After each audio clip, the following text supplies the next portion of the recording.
Hello students, welcome to KMPS classes. हम लोग vector की बात कर रहे हैं और आज ये तीसरा लेक्चर अपन यहाँ पर डिलीवर कर रहे हैं। आप लोगों ने अगर पहले दो लेक्चर्स अगर नहीं देखे हैं तो ऊपर इन्फॉर्मेशन का बटन आ रहा है, आई बटन आ रहा है, उसको आप प्लीज़ क्लिक करके आप देख लीजिएगा पुराने वीडियोज़। पुराने वीडियो में अभी तक हम लोग वेक्टर की डेफिनेशन पढ़ चुके हैं, हम लोग टाइप्स ऑफ वेक्टर के बारे में बात कर चुके हैं, हम लोग यहाँ पर position vector, displacement vector, axial vector और रेडियल वेक्टर के बारे में बात कर चुके हैं। लास्ट जो बात अपन कर रहे थे उसमें यहाँ पर हम लोग डायरेक्शन कोसाइंस को यहाँ पर स्टडी कर रहे थे। इसमें मैंने आपको ये बता दिया था कि कोई वेक्टर अगर एक्स वाई और जेड के साथ में अल्फ़ा बीटा और गामा एंगल बनाएगा तो कॉस अल्फ़ा, कॉस बीटा और कॉस गामा को अपन डायरेक्शन कोसाइंस बोलेंगे। इसमें मैंने आपको ये भी बताया था कि अगर कोई वेक्टर ए अपने पास में अगर है x i cap plus y j cap plus z k cap, तो उसके लिए कॉस अल्फ़ा की value x upon mod of a होती है, कॉस बीटा की value y upon mod of a होगी और कॉस गामा की वैल्यू यहाँ पर हमारे पास में होगी जेड अपॉन मॉड ऑफ ए। कुल मिलाकर के यहाँ पर अगर मैं इस वेक्टर के रेस्पेक्ट में यूनिट वेक्टर देखना चाहूँ तो मैं इसको बोल सकता हूँ, यूनिट वेक्टर को आप जानते हैं unit vector a upon mod of a होता था, तो इसको अपन ऐसे भी लिख सकते हैं x upon mod of a i cap plus y upon mod of a j cap plus z upon mod of a k cap. इसका मतलब ए कैप की value cos alpha i cap plus cos beta j cap plus cos gamma k cap होती है। ये आपने last class में पढ़ा था। तो यहाँ पर क्वेश्चन एक ये भी बन सकता है कि a vector A makes 60 degree angle with x axis, 45 degree angle with y axis, then find a cap, it means unit vector along vector A। तो इस पर्टिकुलर वेक्टर के लिए यूनिट वेक्टर आपको पता लगाना है तो क्वेश्चन में क्या क्या गिवन है पहले तो आप ये चेक कीजिए। तो क्वेश्चन में सबसे पहले गिवन है अल्फा। देखो 60 डिग्री का एंगल बन रहा है एक्स एक्सिस और वेक्टर के बीच में, तो कुल मिलाकर के अल्फा की वैल्यू होगी 60 डिग्री। 45 डिग्री का एंगल बन रहा है वेक्टर और वाई एक्सिस के बीच में, तो इसका मतलब बीटा की वैल्यू उन्होंने दे दी कितनी, 45 डिग्री। गामा का पता हमें नहीं है तो सबसे पहला काम तो अपने को ये करना पड़ेगा, गामा पता लगाना पड़ेगा। कैसे पता लगाएंगे, तो आपको याद होगा कि cos square alpha plus cos square beta plus cos square gamma की वैल्यू 1 हुआ करती थी। Sine square alpha plus sine square beta plus sine square gamma की वैल्यू 2 होती थी। तो यहाँ पर मैं वैल्यू सब्स्टिट्यूट कर रहा हूँ, cos square 60 degree plus cos square 45 degree plus cos square gamma equal to 1। Cos 60 की वैल्यू अपन सब जानते हैं कि 1/2 होती है, तो अगर मैं स्क्वायर करूँगा तो ये हो जाएगा 1/4। कॉस 45 होता है 1/√2, इसको स्क्वायर करूँगा तो ये आ जाएगा 1/2 plus cos square gamma equal to 1। तो कॉस स्क्वायर गामा की वैल्यू कितनी हो गई 1 माइनस 3/4 दैट इज 1/4। तो यहाँ पर गामा की वैल्यू आपको 60 डिग्री मिल जाएगी क्योंकि कॉस गामा इक्वल टू 1/2 आपको यहाँ पर देखने को मिलेगा। तो कॉस गामा की वैल्यू 1/2 अगर है तो गामा आपको 60 डिग्री मिल जाएगा। अब गामा 60 डिग्री मिल गया है तो फाइनली ए कैप की वैल्यू अपन पता लगा सकते हैं। ए कैप बराबर क्या था, कॉस अल्फा आई cap plus cos beta j cap plus cos gamma k cap. तो यहाँ पर ए कैप की वैल्यू फाइनली अपने पास में आ गई। कॉस अल्फा कितना है, तो कॉस अल्फा है 1 कॉस 60 आई कैप प्लस कॉस 45 जे कैप प्लस कॉस 60 अगेन के कैप। तो ए कैप की वैल्यू हो गई 1/2 आई कैप प्लस 1/√2 जे कैप प्लस 1/2 के कैप। तो ये अपने पास में फाइनल वैल्यू आ गई ए कैप के बारे में। तो कुल मिलाकर के यहाँ पर अगर आपको ये पता चल गया है कि एक वेक्टर अल्फा बीटा और गामा एंगल बना रहा है एक्स वाई और जेड के साथ में, तो यहाँ पर क्वेश्चंस कैसे कैसे हो सकते हैं। अगर केवल दो ही एंगल दिए गए हैं तो आपको तीसरा एंगल पता लगाना पड़ेगा। तीसरा एंगल कैसे पता लगाओगे, तो उसके लिए हमारे पास में बेसिक इक्वेशन है cos square alpha plus cos square beta plus cos square gamma equal to 1। इसको यूज़ करके अपन ने गामा निकाला और गामा निकालने के बाद में ही अपन ने फार्मूला अप्लाई किया है। डायरेक्टली आप ये मत बोल दीजिएगा कॉस 60 आई कैप प्लस कॉस 45 जे कैप आंसर आएगा, नहीं आएगा। यहाँ पर आपको पहले गामा की वैल्यू पता लगानी पड़ेगी, तीसरे एंगल की वैल्यू पता लगानी पड़ेगी।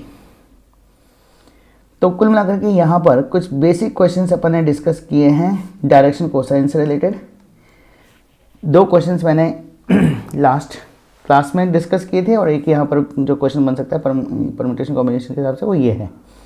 तो ये तीन वैरायटीज़ यहाँ पर आपके सामने हो सकती हैं, इनको प्लीज़ प्रैक्टिस जरूर कीजिएगा। तो यहाँ तक अपन ने एक तरीके से टाइप्स ऑफ वेक्टर जो है वो स्टडी किया है। अब अपन जो बात करना चाहते हैं वो है एंगल बिटवीन टू वेक्टर्स। दो वेक्टर्स के बीच में एंगल कैसे देखा जाए। तो देखो, सबसे पहली बात यह है कि दो वेक्टर में एंगल अपन तभी रीड करेंगे जब या तो दोनों की टेल आपस में कोइंसाइड करे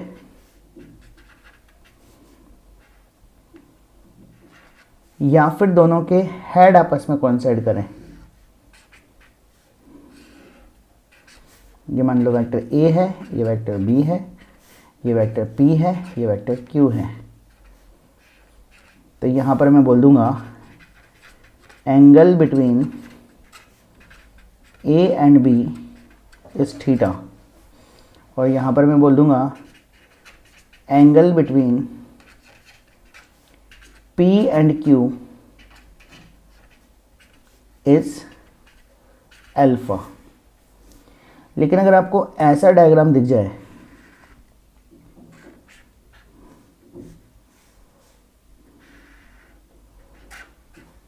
और ये वाला एंगल आपको बीटा दिया गया है, ये मान लो वेक्टर A है और ये वेक्टर B है, आपको ये वाला एंगल बीटा दे दिया गया है, तो ऐसी कंडीशन में यहाँ पर अपन angle between A and b को बीटा नहीं बोलेंगे।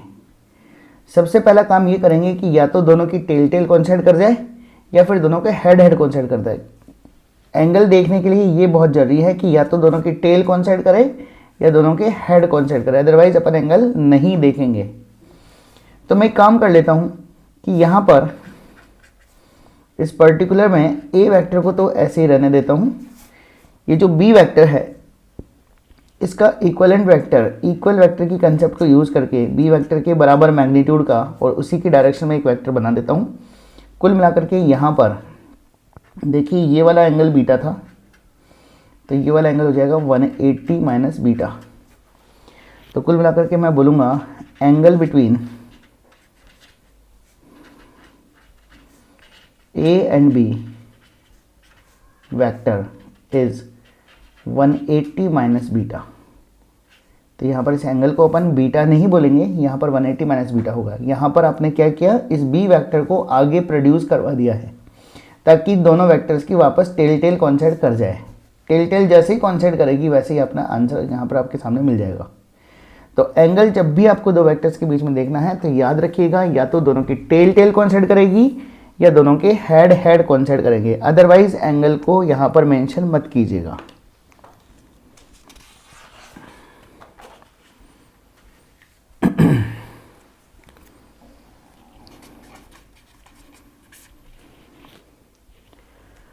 जैसे आपको पूछ लिया जाएगा कि साहब ये वेक्टर है P और ये वेक्टर है Q और इन दोनों के बीच में ये एंगल है 120 डिग्री, तो क्या इन दोनों के बीच में एंगल 120 डिग्री होगा या अलग होगा?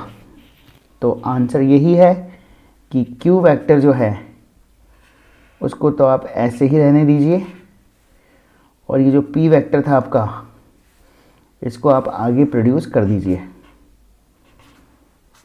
इससे क्या फ़ायदा हुआ? तो इससे फ़ायदा ये हो गया कि यहाँ पर P और Q के दोनों के टेल टेल आपस में कॉन्साइड हो गए। तो अगर ये वाला एंगल 120 डिग्री है तो ये वाला एंगल 180 माइनस 120 यानी कि 60 डिग्री हो जाएगा। तो बहुत इजी वे में यहाँ पर अपन कैलकुलेशन कर सकते हैं। अब अपन बोल देंगे angle between P vector and Q vector is 60 degree. तो कभी भी दो वेक्टर्स के बीच में अगर आपको एंगल पता लगाना है तो याद रखिएगा या तो दोनों के टेल टेल कॉन्साइड करवाइए या दोनों के हेड हेड कॉन्साइड करवाइए, अदरवाइज आप एंगल पता नहीं लगा पाएंगे। ये बात हो गई यहाँ पर एंगल बिटवीन टू वेक्टर्स के बारे में। अब अपन बात करना चाहते हैं resultant vector.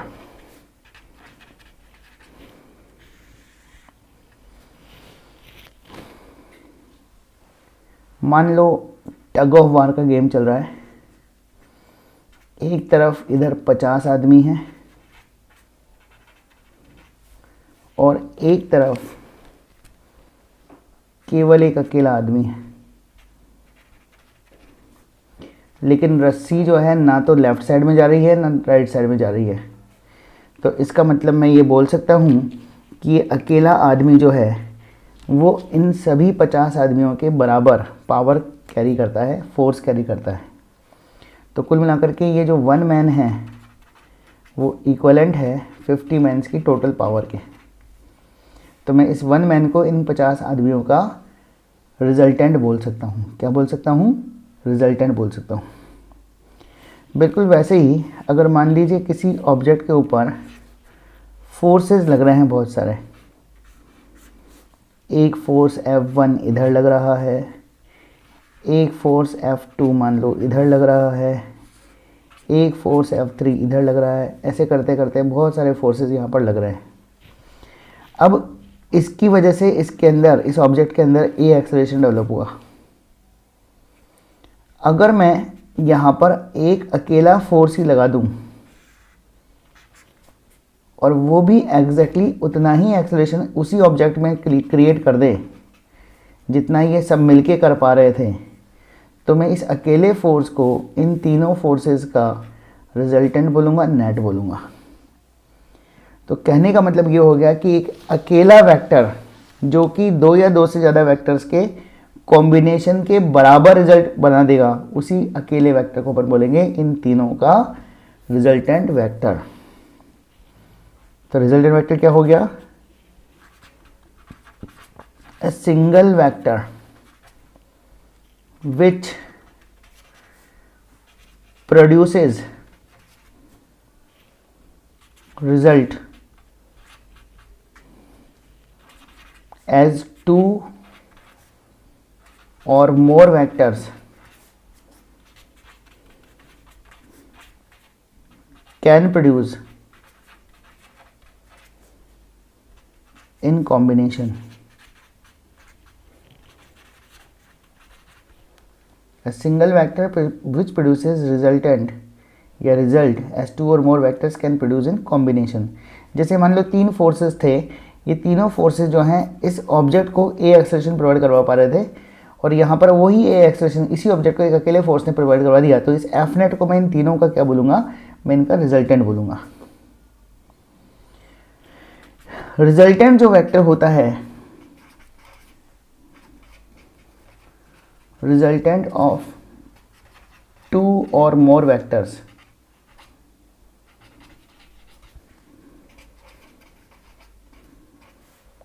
Can be found by vector addition. हमेशा याद रखिएगा जब भी आपको दो वेक्टर्स का रिजल्टेंट पता लगाना हो तो आप हमेशा वेक्टर एडिशन करके उस रिजल्टेंट का पता लगा सकते हैं। एग्जाम्पल के तौर पर अगर मान लीजिए एक वेक्टर है a, इसकी वैल्यू है 2i cap plus 3j cap plus 4k cap. दूसरा वेक्टर है b, यह है मान लो 5i cap minus 2j cap plus k cap. तो यहाँ पर इन दोनों का जो रिजल्टेंट वेक्टर होगा रिजल्टेंट वेक्टर को अपन r वेक्टर से प्रेजेंट करेंगे। तो रिजल्टेंट वेक्टर की वैल्यू अपन लिखेंगे a vector plus b vector, यानी कि इन दोनों का वेक्टर एडिशन।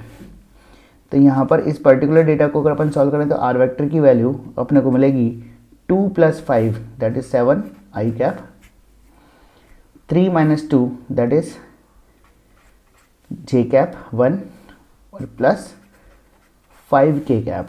तो कुल मिलाकर के यहाँ पर इस ए और बी वेक्टर का जो रिजल्टेंट है वो अपने को इनके वेक्टर एडिशन से मिल जाएगा। जब भी आपको रिजल्टेंट कैलकुलेट करना हो आप हमेशा वेक्टर एडिशन ही करेंगे। जब भी रिजल्टेंट पता लगाना हो आप हमेशा वेक्टर एडिशन ही करेंगे। यहाँ पर वेक्टर एडिशन का एक तरीका तो यह है, जब आई कैप जे कैप के कैप की फॉर्म में वैल्यूज़ दे दी जाए तो आप सीधा सीधा ऐड कर दीजिए, काम हो जाएगा। लेकिन कई बार आपको वेक्टर का मैग्नीट्यूड और डायरेक्शन अलग अलग दिए जाएंगे, तो वहाँ पर रिजल्टेंट पता लगाने का तरीका होता है triangle law of vector addition.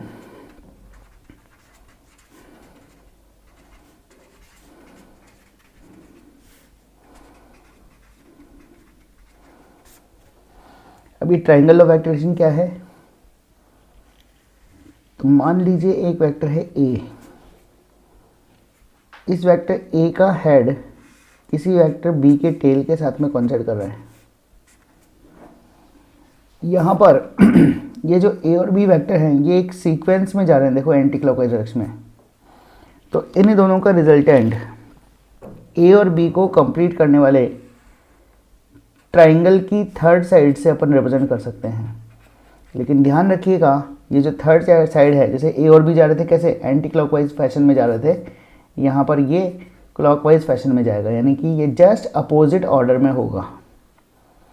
अगर दो वेक्टर ए और बी एक ट्राइंगल की दो कॉन्जिक्यूटिव साइड्स को रिप्रेजेंट कर रहे हैं, तो इस ट्राइंगल की तीसरी साइड जो कि अपोजिट ऑर्डर में होगी वो इन दोनों के वेक्टर रिजल्टेंट को रिप्रेजेंट करेगी, वेक्टर एडिशन को रिप्रेजेंट करेगी। तो मैं यहाँ पर लिख सकता हूँ if two vectors represents sides of a triangle, then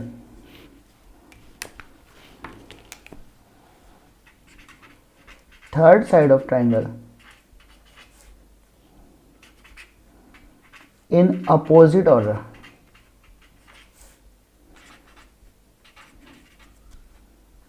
opposite order का मतलब जैसे देखो ये जा रहे थे कैसे एंटी क्लॉकवाइज डायरेक्शन में, तो यहाँ पर ये इसको बंद करने की तैयारी में है, यानी कि ये क्लॉकवाइज है।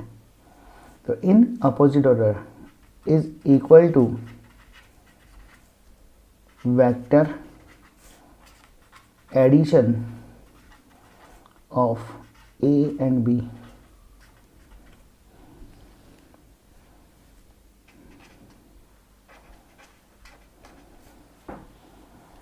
तो ये ट्रायंगल लॉ जो है ये आपको ध्यान रखना है, याद रखिएगा उन दोनों का एडिशन करना है जिनका हेड और टेल कॉन्साइड कर रहा है, और रिजल्टेंट हमेशा क्या होगा जब हेड और टेल कॉन्साइड कर रहे होंगे।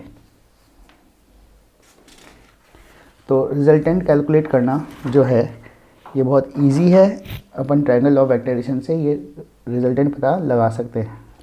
तो यहाँ पर ये जो अपना वेक्टर एडिशन है triangle law of vector addition, इसमें अपने को ये देखना है कि अगर आपको बोल दिया जाए कि साहब P + Q की वैल्यू R के बराबर है, तो इसका मतलब P और Q का रिजल्टेंट हो गया R।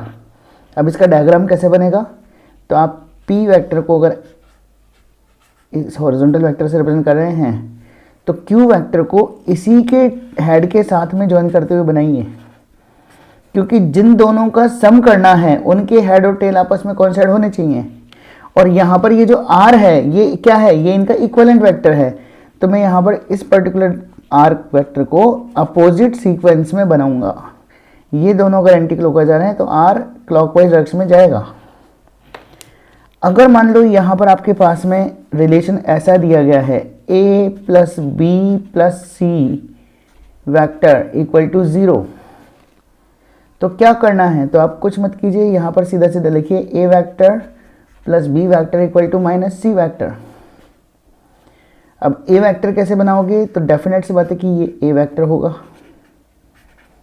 B वेक्टर कैसे बनाओगे, तो B वेक्टर जो है इसी के हेड को आगे बढ़ा देंगे, ये बन गया B वेक्टर, मतलब कि हेड और टेल का कोइंसाइडिंग कर दिया आपने। अब यहाँ पर देखिए बात को समझिएगा, माइनस सी वैक्टर इधर आएगा, माइनस सी वैक्टर ऐसे जाएगा, तो प्लस सी वैक्टर कैसे जाएगा, प्लस सी वैक्टर बिल्कुल अपोजिट डायरेक्शन में जाएगा। देखो यहाँ पर इन ए और बी का जो सम है वो किसके बराबर है, माइनस सी वैक्टर के, तो माइनस सी वैक्टर की डायरेक्शन इधर होगी ऊपर की तरफ, तो सी वैक्टर किधर होगा, तो सी वैक्टर जस्ट यहाँ पर माइनस सी के जस्ट अपोजिट डायरेक्शन में होगा। तो सी वैक्टर को मैं इसी सीक्वेंस में बना रहा हूँ। तो तीन वेक्टर का अगर वेक्टर एडिशन 0 है तो इसका मतलब वो ट्राइंगल की तीनों साइड्स के बराबर होंगे, और ट्राइंगल की तीनों साइड जो है बिल्कुल एक ऑर्डर फॉलो करती हुई आएगी, क्लोज सर्किट यहाँ पर बनाएगी। ठीक है ना। तो ये देखो ये दोनों एंटी क्लॉकवाइज फैशन में जा रहे हैं, तो तीसरा वाला भी अब की बार एंटी क्लॉकवाइज फैशन में ही जा रहा है। a plus b plus c बराबर 0 अगर आपको दे दिया जाए तो क्वेश्चंस कैसे कैसे आएंगे, तो देखिए एक दो क्वेश्चन समझने की कोशिश करते हैं। क्वेश्चन आ जाए कि if mod of a equal to mod of b equal to 1 and mod of c equal to root 2 and a vector plus c vector equal to b vector, a vector plus c vector equal to b vector, ये आपको दे दिया गया है। Find angle between A and B, ये आपको पता लगाना है। तो क्या काम करोगे, तो सबसे पहला काम ये करना है आपको कि देखिए 1 1 रूट 2 ये जो पर्टिकुलर ट्रिपलेट है ये हमेशा एक पाइथागोरन ट्रिपलेट को रिप्रेजेंट करेगा। आपको याद होगा Pythagoras theorem, base square plus perpendicular square equal to hypotenuse square. तो यहाँ पर बेस स्क्वायर 1, परपेंडिकुलर स्क्वायर कितना 1, 1 प्लस 1 कितना हुआ 2, हाइपोटेनस का स्क्वायर कितना है, ये भी 2 आ जाएगा। तो कुल मिलाकर के यहाँ पर 1 1 रूट 2 अपने आप में एक पाइथागोरन ट्रिपलेट बन रहा है। तो इसका मतलब अपन ए बी सी से जो ट्राइंगल बनाएंगे वो ट्राइंगल हर हालत में एक राइट ट्राइंगल तो होगा। पहली बात, ये बात समझ में आ गई आपको। दूसरी बात समझिए कि मान लीजिए ये ए है, ये बी है, तो ये सी है। ए का मैग्नीट्यूड 1 है, बी का मैग्नीट्यूड 1 है, तो ये आइसोसेलेस राइट ट्राइंगल हो गया। यहाँ पर a plus c vector equal to b vector दे रखा है, a plus c vector equal to b vector.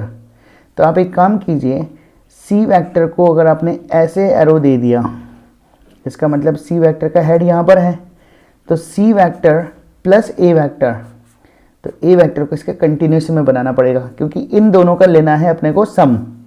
जिनका भी सम लिया जाएगा वो हमेशा एक सीक्वेंस में आएंगे। तो ये दोनों ए और सी एक सीक्वेंस में आ गए। बी वेक्टर जो है वो इनका रिजल्टेंट है, तो वो रिजल्टेंट जो है वो अपोजिट सीक्वेंस में आएगा, तो अपोजिट सीक्वेंस में बी वेक्टर आपको मिल गया। दो बातें आपको समझ में आ गई हैं। तो कुल मिलाकर के अब आपसे पूछा गया है find angle between A and B. तो देखिए ए और बी दोनों के हेड आपस में मिल रहे हैं और ये वाला एंगल 90 डिग्री का है। तो कुल मिलाकर के अपन बोल देंगे angle between A and B is 90 degree. इसी क्वेश्चन में अगर आपसे पूछा जाता है कि बताइए angle between A and C कितना होगा, तो angle between A and C, देखो बेटा यहाँ पर ये एक आइसोसेलेस राइट एंगल है, तो कुल मिलाकर के ये वाला एंगल 45 डिग्री होना ही था, इसमें कोई प्रॉब्लम वाली बात ही नहीं है। लेकिन प्रॉब्लम ये है कि एक का तो हेड है और दूसरे का टेल है। जब हेड और टेल आपस में कॉन्साइड होते हैं तो अपन एंगल को काउंट नहीं करते। तो क्या करूं, इस सी वेक्टर को आगे बढ़ा दीजिए। अब यहाँ पर ए वेक्टर इधर हो गया, सी वेक्टर ये वाला हो गया। कुल मिलाकर के ए और सी के बीच में अब एंगल हो गया 135 डिग्री। तो यहाँ पर अपन आंसर देंगे angle between A and C is 135 degree. अगर आपसे angle between B and C पूछा जाता,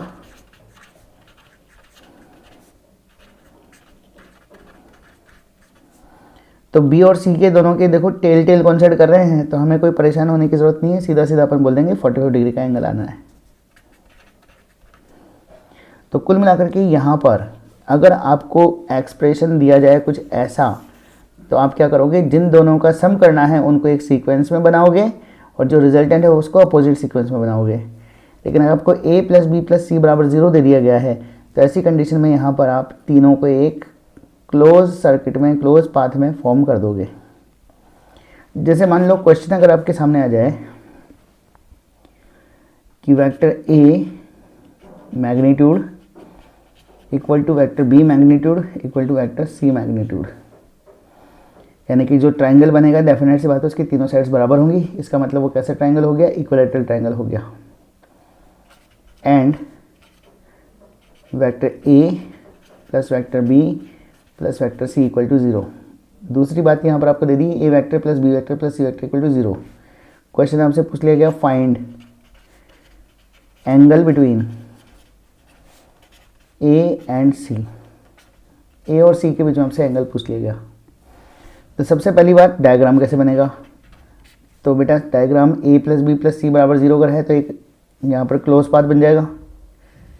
ये बन गया ए वेक्टर, ये बन गया बी वेक्टर और ये बन गया सी वेक्टर। ये सारे एंगल 60-60 डिग्री के होंगे क्योंकि ये ट्राइंगल आपके सामने इक्विलैटरल ट्राइंगल है।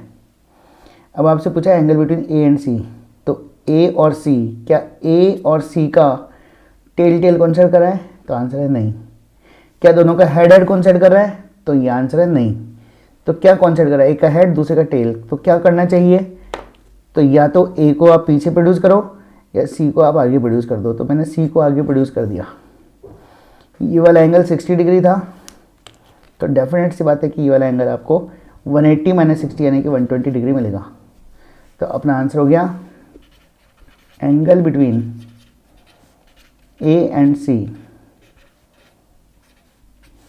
Is 120 degree. तो इस तरीके से अपन कैलकुलेशंस कर सकते हैं।